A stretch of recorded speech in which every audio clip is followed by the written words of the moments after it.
Bom, pessoal, nós vamos ver agora nesse vídeo um outro assunto interessante na parte de concepção, né, do projeto de obras de artes especiais, né, que é mais aplicado aqui no caso do projeto de viadutos urbanos, né, que é a questão da concordância vertical, né.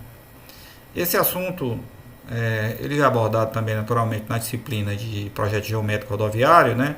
E aqui a gente vai só recordar praticamente algumas expressões importantes, né? E que seriam usadas para a concepção, né? Do traçado, né? Geométrico vertical dessas obras, né? Então o que acontece? A concordância entre duas rampas, né? Rodoviárias, né? É feita através de uma parábola que tangencia as duas rampas consecutivas. Então é mais ou menos essa figurinha aqui. Então você vem com um alinhamento aqui, né, com uma certa inclinação que seria a rampa, né, a rampa ascendente aqui, normalmente você vai usar isso aqui sobre uma via inferior aqui, né. Então para isso você precisa subir para depois voltar para a base inferior aqui da sua via, né. Então você vem com a rampa ascendente 1 e a rampa descendente 2. Essas rampas, pessoal, ela também tem uma limitação, né? Não pode ser uma rampa muito elevada, né? Tem que ser uma limitação normalmente utilizada entre 6 e no máximo 7%, tá? As rampas limite. Porque se fizer uma rampa muito grande, você vai forçar demais, né, os veículos, tá certo? Então isso é desaconselhável que se use rampas maiores, né?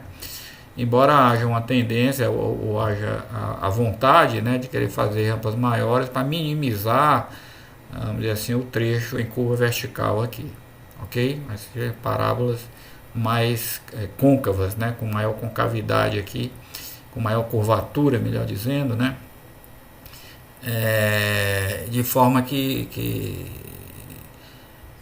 essas rampas não podem ser também assim forçadas demais, né? Porque senão vão maior do que aqueles valores limites que a gente falou de 6 e 7, porque senão vão comprometer os veículos, né? Então você vai locar então aqui uma curva que é a parábola do segundo grau, que vai ter os seus pontos de tangências aqui, né? Esses pontos aqui especiais, essas estacas, né, do projeto geométrico.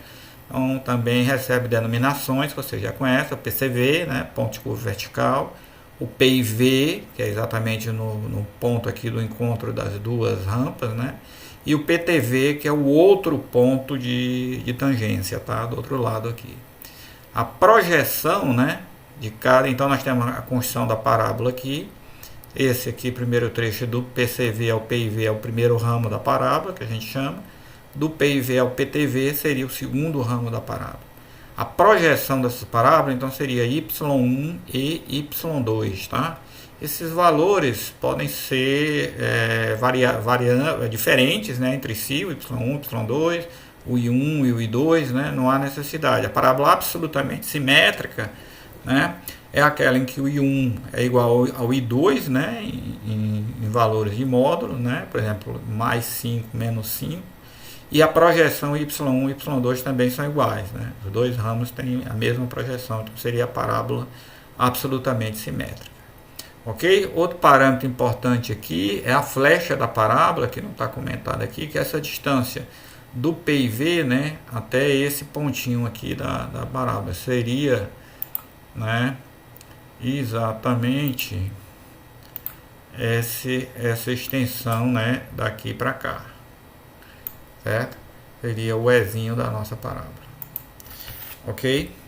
Bom, o que é dito então aqui? A concordância entre duas rampas é feita através de uma parábola, que é a parábola de segundo grau, que tangencia as duas rampas consecutivas. A flecha da parábola e a sua extensão, aquele y1 mais y2, né, são governadas pela distância de visibilidade, chamada distância de visibilidade. No caso aqui seria a distância de visibilidade de parada, se você quiser complementar, né? O que é essa distância de visibilidade de parada? É o seguinte, ó, adota-se 1,10 m para a altura do olho do motorista sobre a pista, né? Então o motorista está sentado lá na sua cadeira lá, supõe-se, né, para efeito dessa consideração da distância de visibilidade, que é o campo visual dele, a posição do olho está 1,10 m em relação ao pavimento. Então ele vai observar um obstáculo pequeno, que está com 0,15 metros de altura, né, 15 centímetros de altura, que está em cima do pavimento. Então a ideia é que ele aviste, entre no campo visual dele esse obstáculo que vai fazê-lo parar, né, com a distância suficiente para ele parar. Tá? Então esse é o critério adotado, por isso que chama-se distância de visibilidade parada. Quanto que é essa distância de visibilidade parada? Que é esse D, né, que apareceu aqui, né? Ele é função da velocidade com que o veículo vem. Então aqui se adota a velocidade diretriz, né? Por isso que se recomenda que você ande sempre nessa velocidade diretriz. Se você vier na velocidade maior, você não vai se beneficiar, né, dessa distância de visibilidade que vai influenciar o traçado, né, da nossa parábola, ou seja, do nosso viaduto. Então esse D ele vale 0,7 de V, que é a velocidade diretriz. Aqui aparece um outro parâmetro, que é o V ao quadrado, dividido por 255F, uma outra parcela, né, da fórmula. E esse F é o coeficiente de atrito entre o pneu e o pavimento molhado, né? Considera-se a situação mais, vamos dizer assim mais difícil, né, de atrito, né? E seria a situação do mais favorável, né, melhor dizendo, com relação ao atrito pneu-pavimento, que é quando o pavimento está molhado. Então a expressão do F, ela também não é fixa, né? Ela depende da velocidade, né? É um coeficiente de atrito dinâmico, e você vê que quanto maior for a velocidade, menor esse coeficiente de atrito, tanto maior seria a velocidade, seria a distância de visibilidade, né? Então vejam bem, para rodovias que têm velocidade, por exemplo, 120 km, né, por hora, nessa expressão a velocidade entra em km por hora, o F é adimensional e a gente obtém o D em metro, né? Então, para uma velocidade elevada, permitida, né, na rodovia, eu vou obrigar também a fazer projetos geométricos com a parábola menos curva, né, com uma parábola mais suave, para permitir então uma maior distância de visibilidade. É isso que nós vamos ver. Vai aumentar, né, a projeção da parábola, né, para permitir então que mesmo vindo com essa velocidade o veículo consiga parar ao observar o obstáculo, né? Aqui tem a figurinha então que mostra mais ou menos essa situação, né? Tá aqui o veículo, aqui está o campo de visão, né, do motorista, né? E aqui está o obstáculo, que está a 15 centímetros aqui do pavimento, tá? Então ele tem que chegar a essa visão aqui numa distância D, que é aquela distância que a gente calculou pelaquela fórmula, a função da velocidade e do coeficiente de atrito, tá? Senão se essa parábola for tiver maior curvatura, ele já vai ver muito em cima, não vai dar tempo dele parar. É isso? Então a questão é essa, tá? Quanto maior for a curvatura dessa parábola, menor vai ser essa distância aqui do campo de visão do motorista, né? Então por isso é que o traçado tem que obedecer, né, a uma correlação de sorte que a distância de visibilidade de parada seja respeitada. Qual é a correlação que existe então para fazer com que eu consiga traçar a nossa parábola de forma a atender esse critério? Então diz o seguinte, ó, a projeção da parábola, que é o comprimento y1 mais y2, que é a soma dos dois, né, o y, ela deve ser obtida pela expressão abaixo, levando em conta a distância de visibilidade. Nós estamos falando de curvas convexas, né, onde o G é igual ao I1 menos o I2 é maior do que zero. O I1 é a rampa ascendente e I2 descendente, então normalmente aqui é positivo, aqui é negativo, então esse valor vai ser sempre maior do que zero, o que caracteriza as curvas convexas, né, como é esse caso aqui, né. Aí você calcula um parâmetro K, que vai ser o D, que é a distância de visibilidade, ao quadrado dividido por 412, tá?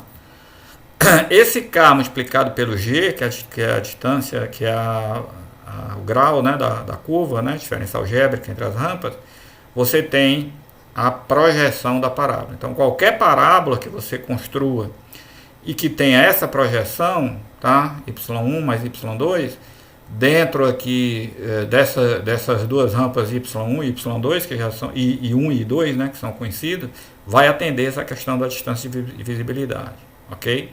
Então eu posso adotar depois o Y1 igual ao Y2, ou Y1 diferente do Y2, não interessa, o importante é que a soma seja igual a Y, e com isso eu garanto que a distância de visibilidade de parada está atendida. Ok? Então é muito simples, né? Mas é uma coisa importante, né? Para você dar segurança, né, ao tráfego em cima do viaduto. Ok? Bom, nós temos então aqui só a definição agora das equações que vão nos permitir calcular as cotas, né, em cima da nossa curva vertical, do nosso viaduto, né? Então nós vamos fazer a curva vertical se desenvolve então aqui nesse Y1 e Y2, a nossa parábola. O viaduto poderá ocupar toda a curva vertical ou apenas parcialmente, né? Então vamos lá. Como é que a gente calcula os elementos geométricos importantes? Primeiro o Ezinho, que é essa flecha. Então o Ezinho vai ser Y1 vezes Y2 e 1 menos I2, duas vezes Y1 mais Y2. Então eu tenho o valor de E aqui definido. Agora, se eu quiser achar, né, a cota num ponto aqui qualquer, nesse primeiro ramo aqui da parábola, né? Qual seria a cota nesse ponto? Porque o viaduto está passante aqui, né? O topo do viaduto. Então posso precisar disso, vou precisar disso naturalmente para fazer a construção, né? Então, conhecendo a cota do PCV, né, e a distância do ponto aqui até o PCV, eu posso achar a cota nesse ponto, né, que é na rampa. Pegar essa distância x vezes a inclinação, vezes a rampa, né, eu tenho a cota nesse ponto somado com a cota do PCV. Então, soma a cota do PCV mais o que ele ganhou por ter andado tantos metros aqui na horizontal, e pela inclinação sei quanto que foi a variação aqui de cota, né? Então eu sei a cota aqui. Para eu achar a cota no pavimento, eu tenho que descer esse comprimentozinho aqui.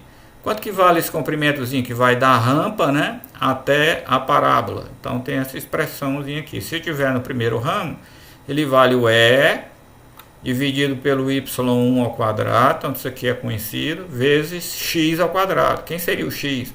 X é a distância do PCV até o ponto em questão, né, na horizontal aqui, a projeção. Tá? E com isso eu posso achar a cota, portanto, em qualquer ponto aqui em cima do tabuleiro, né? Do outro lado, no outro ramo aqui, né? Se eu quiser agora num outro ponto aqui, no outro ramo, né? Saber a cota nesse pontozinho aqui, o que é que a gente pode fazer? A gente pode saber na cota do PTV, vem caminhando por cima dessa rampa, acha a cota aqui em cima, né? Porque eu conheço a distância desse ponto até o PTV e conheço a rampa, né? Que é o I2. Então eu volto aqui e acho a cota aqui em cima. Se eu quiser a cota no tabuleiro, tem que pesquisar quem é esse Ezinho X aqui agora.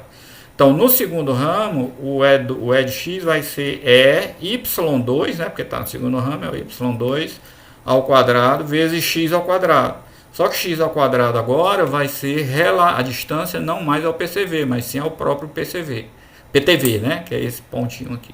Então você vê que tem definido uma origem aqui no PCV para calcular as cotas no primeiro ramo e uma origem aqui no PTV para calcular as cotas no segundo ramo aqui da nossa parábola. Então é isso, né? Então você vai fazer o projeto, né, o traçado de um viaduto urbano, né, que vai ter que fazer uma concordância vertical. Então a preocupação é observar a questão da distância de visibilidade, né, e depois nós vamos ter também, né, a outra questão que nós vamos levantar, que é a questão do gabarito vertical, né. O viaduto vai ter que ter um afastamento, né, em relação à pista que está aqui embaixo, suficiente para o veículo passar, né? O veículo inferior passar. Esse gabarito vai ser de 5,50 metros, que é o gabarito hoje rodoviário exigido pelo DENIT. Então, do fundo da estrutura, né, que a gente vai fazer aqui, até a pista aqui embaixo, vai ter que ter em todos os seus pontos, isso é importante, porque aqui nós podemos ter variação na estrutura, né, no dorso da estrutura aqui superior, que é exatamente a parábola. E aqui embaixo eu posso ter variação, que eu posso ter um pavimento com abaulamento, com alguma inclinação, etc. Tá? Então, em todos os pontos eu tenho que garantir o gabarito vertical de 5,50. Bom, é isso que teoricamente, a parte teórica sobre concordância vertical era isso, né? Eu acho que vai complementar bem quando a gente for fazer um vídeo de exemplo, né, numérico exatamente do lançamento de um viaduto sobre uma via, ok?